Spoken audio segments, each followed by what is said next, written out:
कोराईगड किल्ल्याच्या दुसऱ्या भागात तुमचे सर्वांचे मनापासून स्वागत. मागील भागात आपण महादेवांचे दर्शन घेतले. आता आपण पुढील भागात पाहणार आहोत कोरीगडची संपूर्ण तटबंदी, किल्ल्यावर असलेल्या पाण्याच्या टाक्या आणि किल्ल्यावर असलेला भक्कम झेंडा बुरुज. चला तर मग आज आपण कोरीगडच्या ऐतिहासिक आणि सुंदर सफारीला सुरुवात करूया. कोराईगड किल्ल्याची सर्वात खास गोष्ट म्हणजे त्याची भव्य आणि मजबूत तटबंदी आणि किल्ल्यावरील मजबूत झेंडा बुरुज आजही किल्ल्याच्या भव्य इतिहासाची आठवण करून देतो. गडावर फक्त तटबंदी पाहायची नसून तलाव, पाण्याची टाके, मंदिरे, दरवाजे आणि इतर अवशेष पाहण्यासाठी संपूर्ण गड फिरावा लागतो. कोराईगडवर फिरत असताना एक गोष्ट नक्की जाणवते.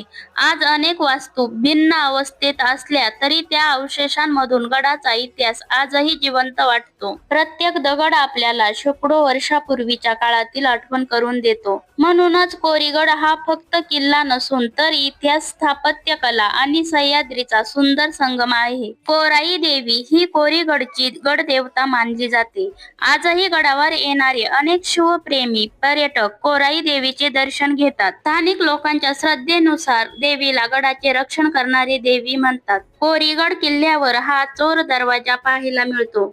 छत्रपती शिवाजी महाराजांनी इसवी सन 1657च्या सुमारास कोरीगड आपल्या स्वराज्यात सामील केला. त्यानंतर मावळ आणि आसपासच्या प्रदेशाच्या संरक्षणाच्या दृष्टीने या किल्ल्याचे महत्त्व अधिकच वाढले. किल्ल्याची तटबंदी पाहिली तर आपल्याला त्या काळातील दुर्ग बांधणीची कल्पना येते. कोराई देवीचे दर्शन आणि कोरीगडची सफर तुम्हाला आवडली असेल तर व्हिडिओला लाईक, शेअर आणि चॅनलला सबस्क्राईब नक्की करा. धन्यवाद.